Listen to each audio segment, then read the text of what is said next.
Rukoillaan tähän alkuun vielä ihan lyhyesti. Kiitos Jeesus siitä, että me saadaan jälleen tänä iltana olla tässä sanasi äärellä ja pyytää sitä, Isä, että Pyhä Henki saisi puhua meille itse kullekin sitä, mitä sinä haluat meille tänään puhua.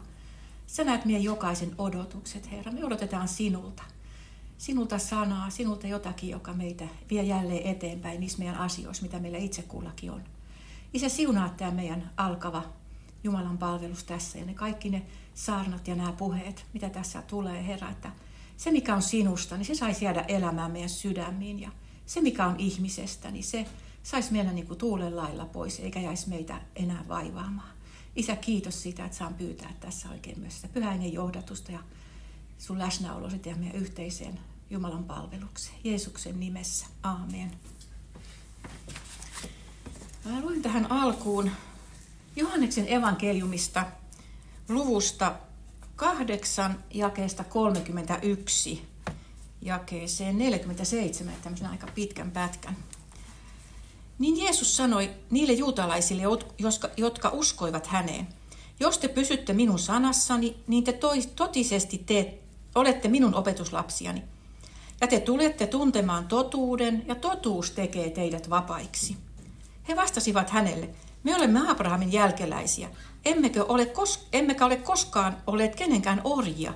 Kuinka sinä sitten sanot, te tulette vapaiksi? Jeesus vastasi heille, totisesti, minä sanon teille, jokainen, joka tekee syntiä on synnin orja. Mutta orja ei pysy talossa iäti, poika pysyy iäti. Jos siis poika tekee teidät vapaiksi, niin te tulette todellisesti vapaiksi. Minä tiedän, että te olette Abrahamin jälkeläisiä, mutta te tavoittelette minua tappaaksenne, koska minun sanani ei saa tilaa teissä. Minä puhun, mitä minä olen nähnyt isäni tyköä, niin tekin teette, mitä olette kuulleet omalta isältänne. He vastasivat ja sanoivat, Abraham on meidän isämme. Jeesus sanoi heille, jos olisitte Abrahamin lapsia, niin te tekisitte Abrahamin tekoja. Mutta nyt te tavoittelette minua tappaaksenne, miestä, joka on puhunut teille totuuden, jonka hän on kuullut Jumalalta. Niin ei Abraham tehnyt. Te teette isänne tekoja. He sanoivat hänelle, me emme ole aviorikoksesta syntyneitä, meillä on yksi isä, Jumala. Jeesus sanoi heille, jos Jumala olisi teidän isänne, niin te rakastaisitte minua, sillä minä olen Jumalasta lähtenyt ja tullut. En minä ole itsestäni tullut, vaan hän on minut lähettänyt. Minkä tähden te ette ymmärrä minun puhettani? Sen tähdenhän te ette kärsi kuulla minun sanaani. Te olette isästä perkeleestä ja isänne himoja tahdotte noudattaa. Hän on ollut murhaaja alusta asti ja totuudessa hän ei pysy, koska hänessä ei totuutta ole.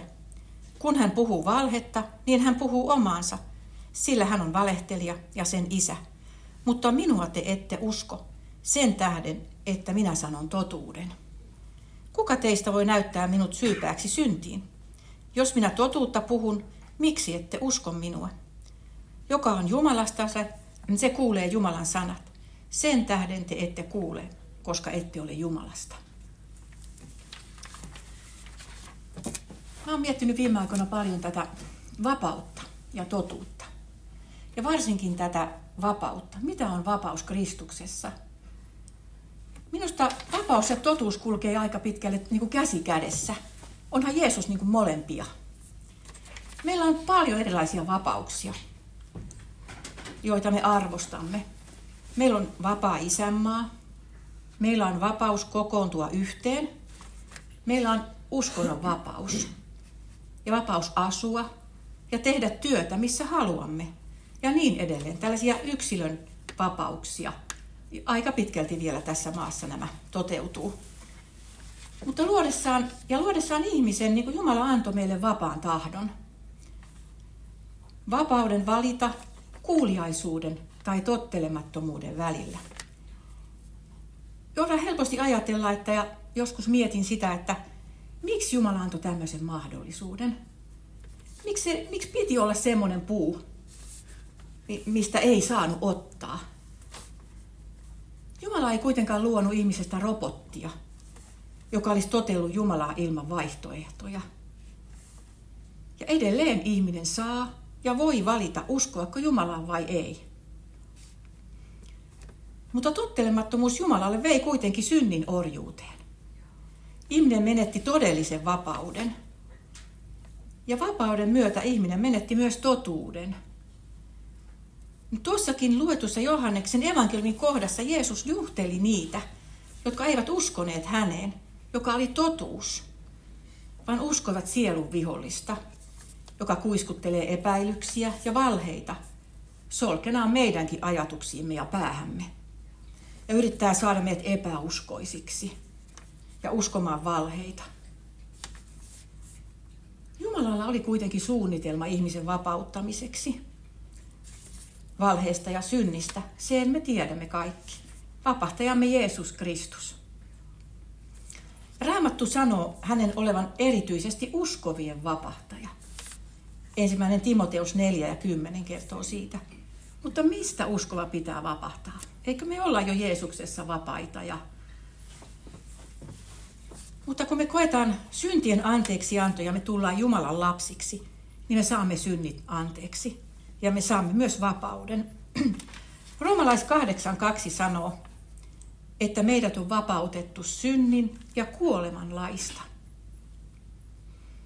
Jumala ikään kuin sytyttää meidän päähän lampun, jonka valossa ajatuksiamme ja käytöstämme Pyhä Henki pikkuhiljaa siivoaa. Pyhä Henki siellä lakasee ja pyyhkii synnin seuraukset meidän ajattelustamme. Vääristyneet asenteet, mielipiteet ja erilaiset valheelliset uskomukset. Hän myös eheyttää sisäistä elämäämme. Samalla kun me kasvetaan siinä Kristuksen kaltaisuuteen. Hän antaa meille voiman kasvaa ja elää uskossa ja vahvistua siinä, kun me annetaan vapahtajalle sijaa.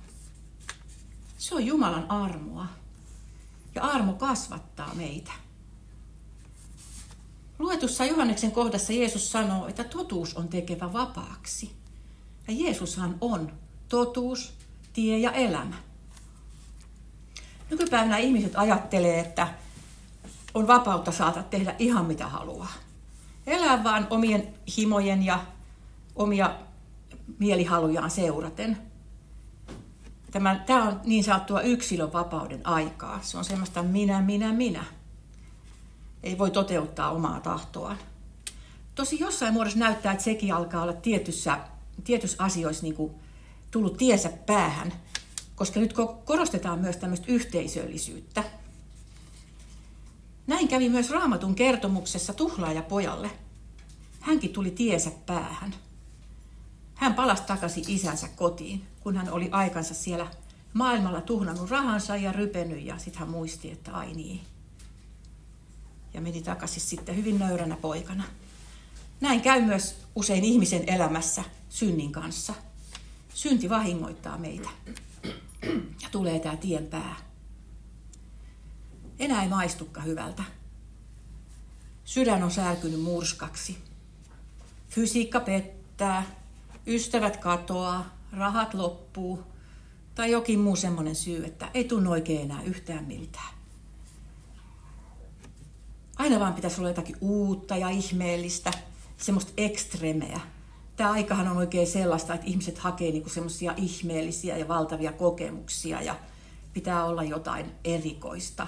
Hypitään jostain ihan järjettömistä korkeuksista ja syödään vaikka mitä ja tehdään vaikka mitä. Netti pursuu myös ihmisistä, jotka hirveästi todistaa sitä, miten upeata ja loistokasta meidän elämä on. Sinnehän pistetään niitä hyviä hetkiä ja ollaan poseeraamassa siellä milloin missäkin päin. Mutta mitä on sitten kulissien takana? Onko siellä tyhjyyttä? Jeesus on todellinen vapauden tuoja. Todellisen elämän tuoja. Vaikka moni luulee uskon tuovan rajoituksia elämään. Ei saa tehdä sitä, eikä saa tehdä tätä. Niinhän ihminen usein ajattelee. Silloin kun on etsikkoajassa ja alkaa kaipaa elämään jotakin muuta, että tämä ei enää riitä. Tämä ei ole sitä, mitä mä haluan. Näinhän meille itse kullekin voi käydä. Mäkin muistan sen ajan, kun mä olin 23-vuotias ja olin lopettanut sen urheilemisen ja kävin sitten jonkun verran tansseissa. Ja mä rupesin kerran katselemaan sitä ympärillä. Mä ajattelin, että mitä tämä elämä on? Tätäkö tämä on?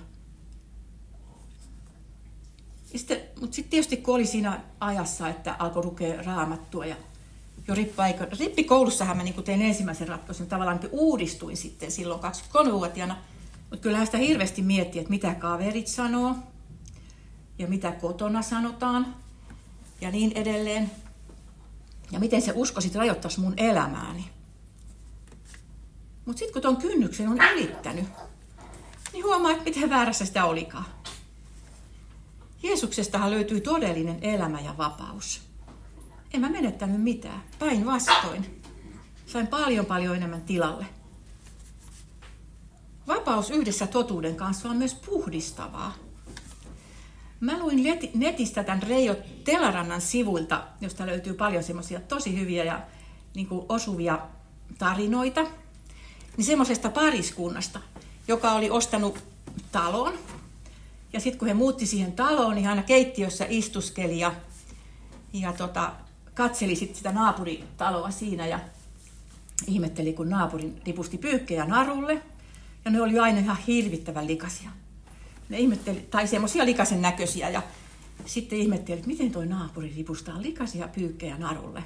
Aina niin kuin viikko toisensa jälkeen ne ihmetteli, kunnes he sitten huomasivat, että he pesivät oman talonsa ikkunat. Niin johan puhdistui naapurinkin pyykit. Näin me ihmisetkin usein nähdään omien likaisten silmälasien läpi. Kunnes Pyhä Henki sitten puhdistaa meidän ajatuksia ja meidän mielipiteitä ja meidän asenteita. Ja Pyhä Henki saa vaikuttaa meidän silmissä, että ne ei ole vaaleanpunaiset, mutta ei ne ole mustatkaan. Ne voisi olla semmoiset, että me nähdään niin kuin Jeesus meidän elämässä ja se totuus.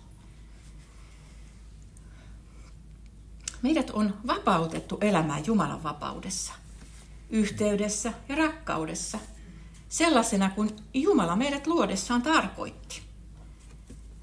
Se ajatus antaa helpotukseen monen sydämen kipuun ja kaipaukseen. Meidän ei tarvitse enää yrittää olla jotain kauhean ihmeellistä ja päteä, vaan olla ja elää semmoisena kuin Jumala on meidän itse kukin luonut ja tarkoittanut. Vapaus olla minä ja vapaus olla sinä Kristuksessa, joka meitä parantaa ja joka meitä eheyttää. Meillä oli eilen tuossa Valoisalla kodilla semmoinen luova tapahtuma ja sen nimi oli Musa Corner ja siellä oli sit ajatuksena, että me kuunnellaan nuoruusajan musiikkia. Niin vähän tämmöistä diskomusiikkia. Ja sinne sitten mäkin valitsin sen I Will Survive, sen Gloria Gaynorin musiikin. Ja tämmöistä, mä ajattelin, että miten ihmeessä meillä on hengellinen tämmöinen juttu ja me kuunnellaan siellä diskomusiikkia. Tai nyt kuinka mitäkin toisit omasta nuoruudesta. Yhdellä henkilöllä olisi tämmöistä hengellistä, kun hän ei ollut nuoruutta ollut diskoissa. En mäkään nyt hirveästi diskoissa käynyt, mutta tanssimassa kyllä. No joka tapauksessa, niin se oli jotain niin koskettavaa. Me kuunneltiin kaikkien kappaleet, me jopa siellä tanssittiin vähän ja meitä oli siellä 5 naista. Ja sitten kun yksi ihminen alkoi kertoa sitä omaa elämänsä tarinaa, en nyt sitä kerro, koska ei ole hänen lupaansa, mutta kuitenkin niin se kosketti minua niin valtavasti. Niin valtavasti, että mä ajattelin, että mä olin tavallaan sen tilaisuuden järjestää. Mun pitäisi olla tässä nyt kahden ruodussa ja silleen, että pysyisin kuosissa. Mutta se kosketti se hänen kertomuksensa niin valtavasti niitä kipuja, mitä mulla on sieltä nuoruudesta. Niistä virheistä ja erehdyksistä, joita mä olin tehnyt ja joita mä olin katunut. Ja koin, että Jumala kosketti mua niin syvältä. Ne kaikki kiput ja havat. Ne alkoi paranemaan.